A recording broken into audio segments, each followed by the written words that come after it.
Happy Thursday, everyone. Happy Thursday. Hope you had a good day. Welcome to life. We're living in freedom every day. I am so excited for today. I'm really excited to have a special guest all the way from Australia. Has some really exciting news and really exciting work that he's sharing with the world. So without further ado, I want to bring on Richard Chan, our special guest. Good morning. Hi, good morning, Patricia. How are you doing? I am doing very well, very well. Looks like the weather is good in Australia there. Yeah, it's springtime, so it's not too bad. So hopefully the noise isn't too bad. I've had a bit of a chaotic morning, so the noise in the house is pretty loud. So I've decided to come out into the garden. Well, it's no perfect place within the garden because I love nature, and so it's perfect. And I really appreciate your time, Richard. And I know it's hectic, so we will get started. So welcome to the show. And I am just, again, really honored to have you on. And I Oh, wanted thank you. to introduce you and just tell us a little bit about what you're doing and who you are and where you're from. And then we'll just go from there. Okay, sure. Yeah. I'm Richard Chan. So originally from the UK, so came over to Australia in 2010. Uh, Purely to basically to start a family, because in the UK, myself and my partner were both consultants. So herring around, I was spending a lot of time in Europe, so hotels 3-4 nights a week, and just wasn't a situation where we could start a family. So Isabel, my partner, she was originally from Australia, so we thought, okay, no, we'll come to Australia. We uh, live, go to work, come home in the evening.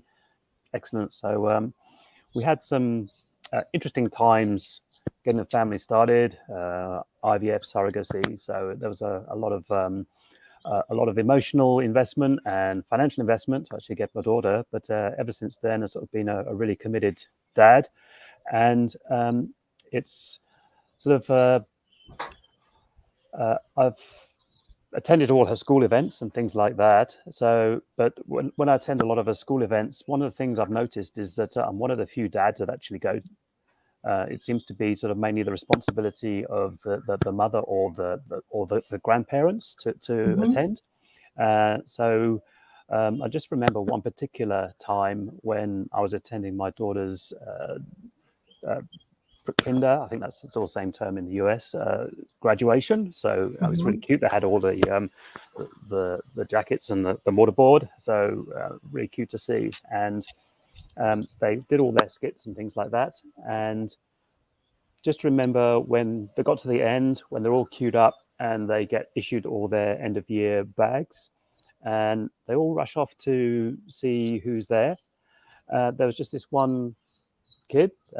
She was just standing there because she actually realised that there was actually no one there for her, Mhm. watching her for this what is one of her key moments in her life, finishing of kinder. And I just thought to myself that wow, some people are so busy that they can't actually devote that time to their own kids, and I thought that was really sad. And I've been training in various coaching modalities, and that just from that moment, I just thought, okay, I'm just going to see what I can do about raising the um, consciousness of busy fathers and turning them into sort of more present dads for their kids. So that's what I've been running with and getting a lot of good feedback in terms of, yeah, there's a lot of demand out there because as dads, as men, we wear a lot of masks, Mhm. especially in work. And I think sometimes we forget to take those masks off when we get home.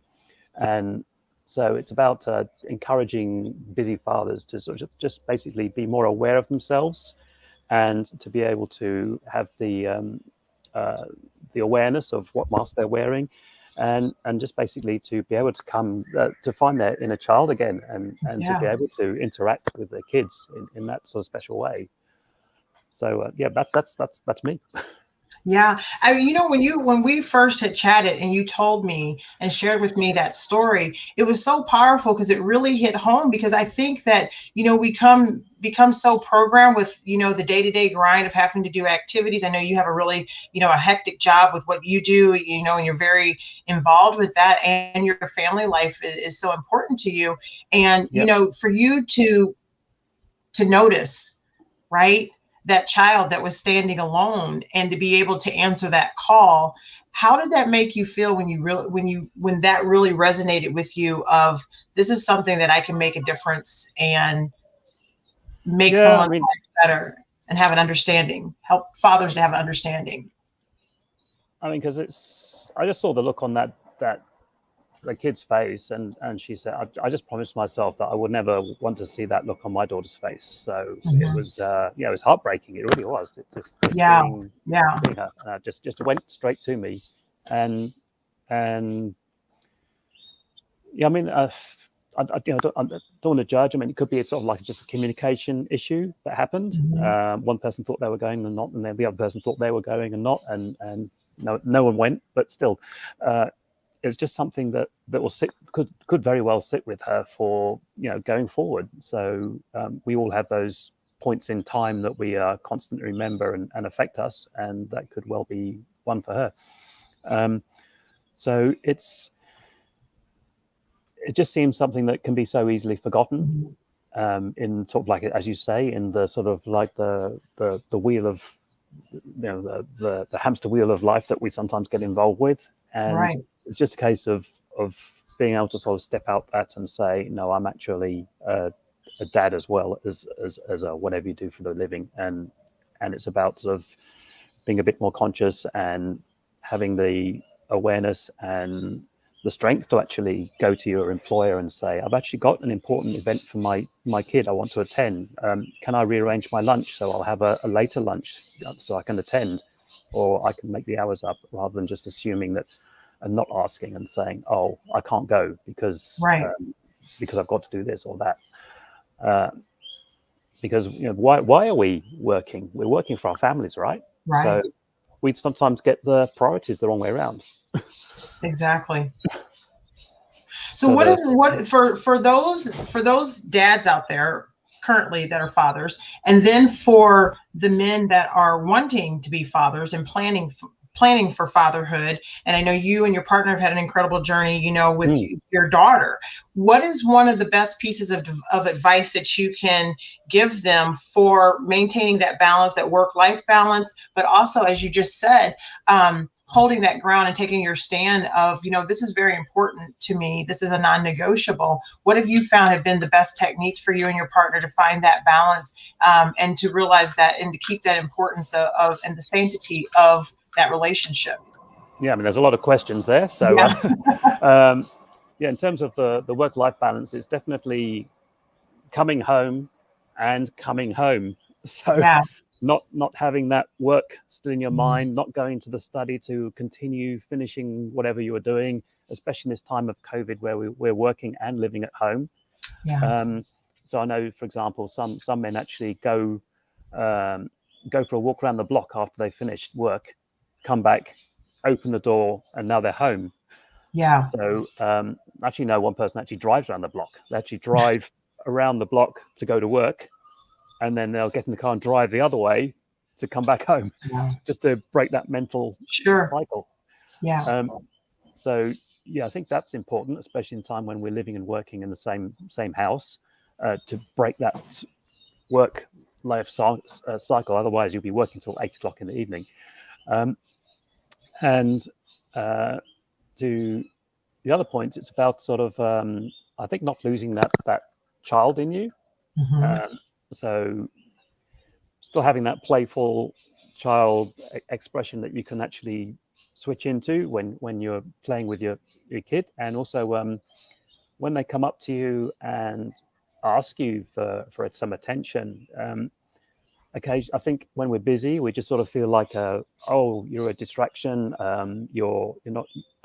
Just go away for a moment. I've got something more important, and think, hold on, am I actually doing something more important than my kid? Right. Can this actually wait for another half an hour? What I'm doing now? Can I go and do something and be playful with my kid? And because they're very much now. And yes, sometimes they have to learn to wait, but other times then just put what you're doing down. I mean, it's even for your own sanity as well. Sometimes just getting out and having a play, you can actually come back to your work and be a lot more productive. So it's it's a two-way street. So it's about just basically having that awareness of what you're currently doing at the moment in time. Sure. And at that pivotal moment, Richard, when because that ceremony of the graduation, you have your cap, they have their gown. That's a really significant, uh, um, accomplishment as well. You have the pomp and circumstance and all of that. So after you had realized that and you felt that calling, how long afterwards did you start then putting that plan into place as far as setting up and starting to work with fathers and having that support? Can you share with us exactly what you do, how you do it, and how they can get in contact with you as well? Because that's so important. Yeah. I mean, it took a little while to sort of have a think about it and get that, get some ideas flowing. Mm-hmm. And I think a lot of family coaches work with the kids as a priority. I think a lot of people will come along saying, "Oh, here's my kid, fix it." Whereas it's about sort of working on yourself and being that role model and developing that something that your child can model. I mean, I really hope that Alexa sort of certainly models me in terms of maybe not just going straight into a career, just maybe think about what she wants to do. What are her dreams? What does she want to really do with her life? And think about sort of following that rather than just automatically going into some sort of career. I mean, I myself went through sort of like the standard IT sort of career, going through the working up the organization, moving to different organizations. I mean, I worked for 2 of the big 4 auditing consulting companies in the world, and so I just suddenly felt, okay, suddenly when I had Alexa, that's why am I doing this? It's not really congruent with what I actually want to do from this point forward. Right. So it's so moving on to that, it's sort of like coaching is sort of working on yourself rather than working on others, the kids. So it's about sort of developing that internal strength, understanding, wisdom to actually then apply to your outside life. So being that seeking extra time with the family from your employer. So just saying, yeah, my work isn't going to be affected. I can still produce the work, but at times I need to be a dad. And I think a lot of people don't even think about asking. Whereas if they asked, they might get. So we only have a certain amount of time as a dad, and it's about making the best use of that time. And so just showing men how to be more aware of themselves and aware that there is this other person that in their life that's extremely important, and how to make best use of that time together in the time that you have. Sure. Have you found that the men that you've been working with, that it's taken a lot of pressure off of them to be able to, I mean, just the ability to know that it's okay to ask, and that can actually be very empowering as well? Have you found that that's been something that's been a relief for them as they're working with you? Yeah, much so. I think there's sort of like this, I don't have that right. And I think luckily I think COVID has actually helped in that respect. I think a lot of companies are more family focused now. So there is that possibility to actually shuffle things around a lot more than maybe before COVID. So, this is a bad event, but I think it's actually helped in a lot of ways. And so, so I lost the train of the conversation a little bit there. That's okay. So I think post-COVID, hopefully we'll have an opportunity to sort of be more present as dads and being able to sort of have that work-life balance a little bit more. Yeah. So are you doing individual coaching and group coaching, or Yes. what is your best format that you have found that's working for you, Richard? And what are you doing? Yeah, I'm still doing my my research, as it were. So the one-on-one coaching is the way forward for me at the moment. Sure. And I've sort of like dealt one-on-one, and there's a lot of anxiety coming through. So I might start to look at that a little bit more, and also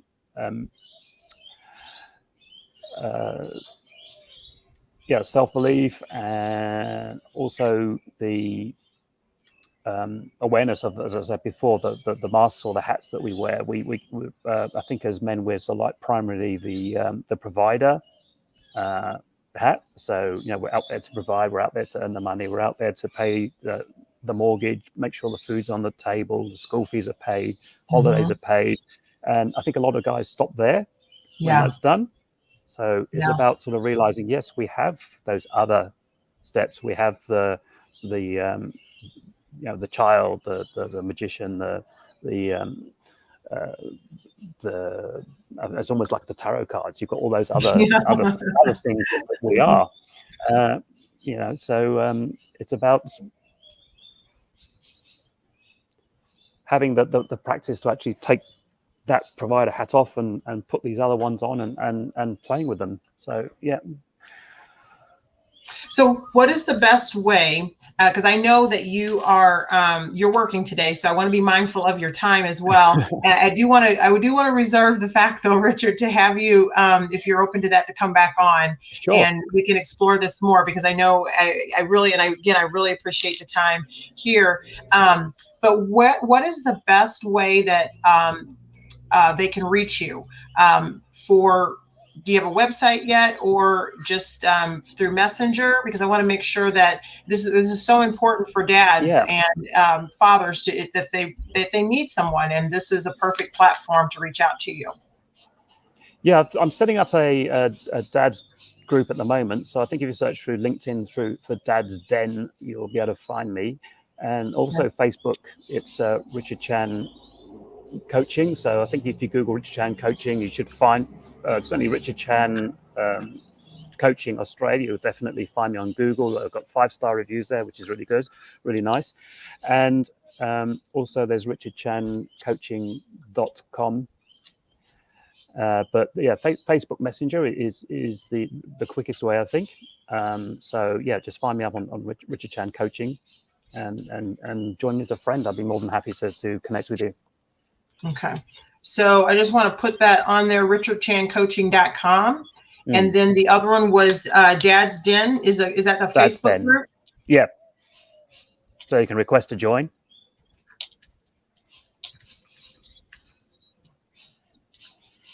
Is that DADSDEN? Yeah.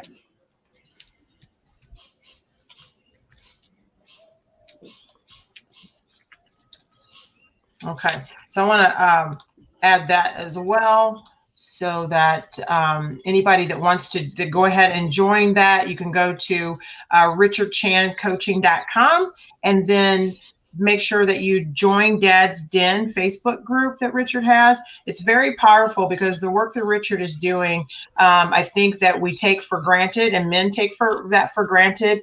And I just, Richard, that story alone is just so powerful, of you being conscious and mindful of noticing that child, because that, sometimes if we only affect one person, we have, fulfilled a big part of life as well, not only taking care of our family. So I want to applaud you for that. And thank you very much. I really appreciate your time. I know you got to get back to work here, but I do want to invite you back on the show.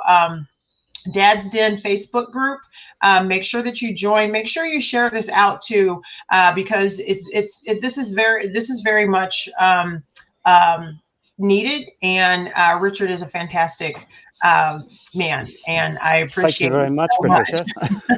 Do you have any final thoughts? Because I know you got to get to work. Do you have any final thoughts or leave us with this morning for you? Yeah, it's just I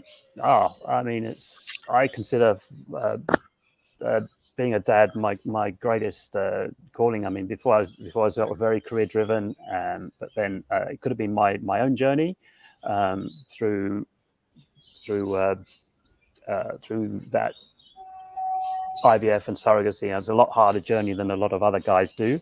So Sure. I sort of potentially feel a lot more invested. But certainly, she brings the greatest pleasure in my life, and I would love to have other fathers experience that same sort of thing as well. Yeah, absolutely. And that is so beautiful. Yeah. So, Richard, thank you so much for your time today. Again, I want to extend that invitation to come back again when you have more time. And I hope you have a wonderful day. Keep up the great work. What you're doing, congratulations. You're doing amazing things. Keep up the good work. We need you. Dads need you. Thank you very much. I'll put some more links into the actual Facebook link in for the group just below. So yeah, it's the Dad Space Den. You should be able to find it. Okay. And when you get time, if you would like to send those to me, I'll post those in the link because this is on YouTube and LinkedIn and all the Facebook platforms as well that I Lovely, have. Patricia.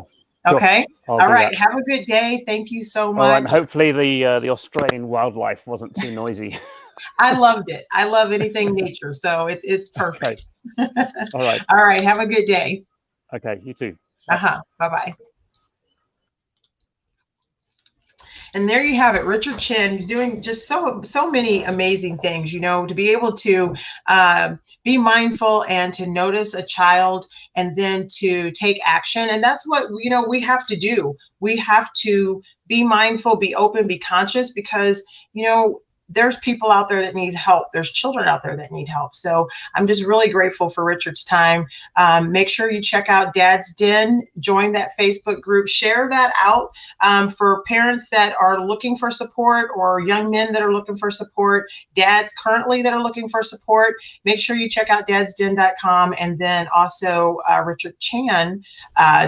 We'll put those links in there so that you can have it. So I hope you guys have a beautiful day, and I hope you enjoyed the show, and I will talk to you later. Sending beautiful blessings to you. Have a good day. Bye-bye.